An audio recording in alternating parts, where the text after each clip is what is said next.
नमस्ते। चलिए आज रिएक्ट 19 के एक बहुत ही पावरफुल हुक यूज रेफ की गहराइयों में उतरते हैं। देखते हैं कि आखिर ये डॉम को डायरेक्टली एक्सेस करने और म्यूटेबल वैल्यूज को स्टोर करने के लिए इतना जरूरी क्यों बन गया है। तो सबसे पहला सवाल तो यही उठता है कि भाई अगर रिएक्ट ही हमारे यूआई का बॉस है तो फिर हमें ब्राउजर में झांकने के लिए एक पिछले दरवाजे की जरूरत ही क्यों पड़ती है। चलिए इसी रहस्य को सुलझाते हैं। और वो रहस्य वो छिपा है रिएक्ट की वर्चुअल दुनिया और ब्राउजर के असली रियल डॉम के बीच के टकराव में। देखिए ये दोनों ना बिल्कुल अलग अलग सिद्धांतों पर काम करते हैं और इसी वजह से कभी-कभी हमें इन दोनों के बीच एक पुल, एक ब्रिज बनाने की जरूरत पड़ जाती है। यहां देखिए दोनों दुनियाओं के बीच का फर्क बिल्कुल साफ है। एक तरफ है रिएक्ट की अपनी दुनिया, उसका वर्चुअल यूआई जो स्टेट बदलने पर अपने आप अपडेट हो जाता है, और दूसरी तरफ है ब्राउजर की असली दुनिया, रियल डॉम, जिसे काम करने के लिए सीधे सीधे कमांड्स चाहिए होते हैं। वो अपने आप कुछ नहीं करता। तो सवाल है, हमें इन डायरेक्ट कमांड्स की जरूरत पड़ती कब है?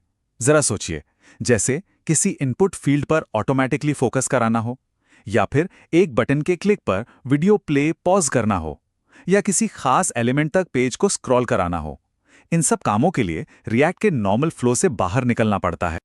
और बस यहीं पर सीन में एंट्री होती है हमारे हीरो की, यूज रेफ हुक। यही वो ऑफिशियल और सेफ ब्रिज है जो रिएक्ट ने हमें दिया है ताकि हम ब्राउजर के डॉम से सीधे सीधे बात कर सकें।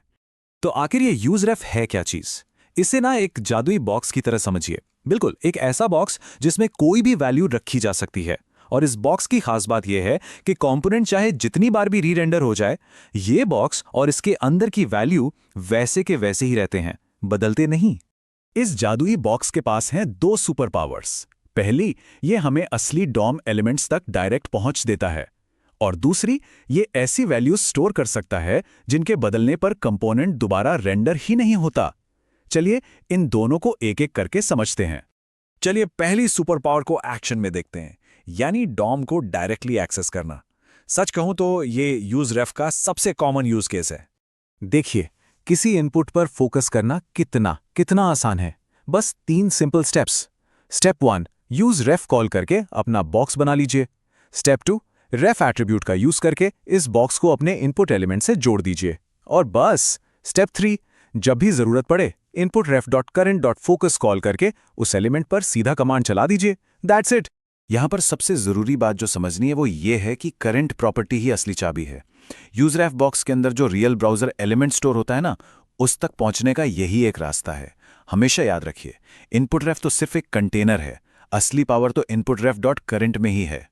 अब आते हैं यूज रेफ की दूसरी थोड़ी छिपी हुई सुपर पावर पर। इसका डॉम से कोई लेना देना नहीं है, लेकिन परफॉर्मेंस के लिए ये बहुत बहुत जरूरी है। क्या है ये? बिना री-रेंडर किए वैल्यूज को स्टोर करना। एक एग्जाम्पल से समझते हैं। मान लीजिए हमें ट्रैक करना है कि कोई कंपोनेंट कितनी बार रेंडर हुआ। अगर यूज स्टेट का इस्तेमाल किया तो क्या होगा?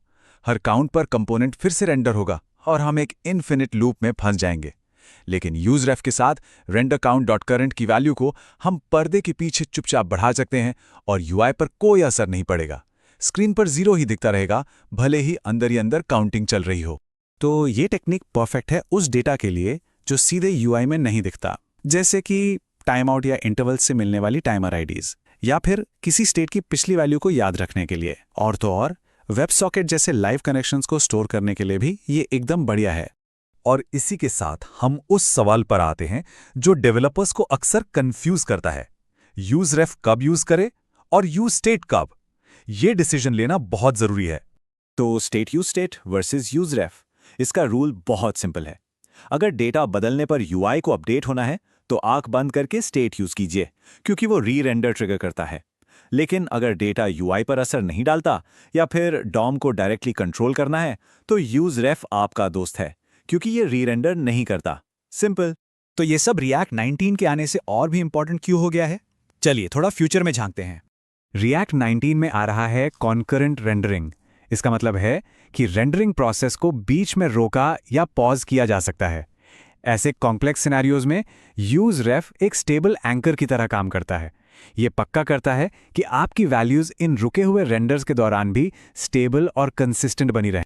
जाते जाते कुछ आम गलतियों से बचने की सलाह। पहली गलती, कभी ये मत सोचना कि डॉट करंट बदलने से यूआई अपडेट होगा।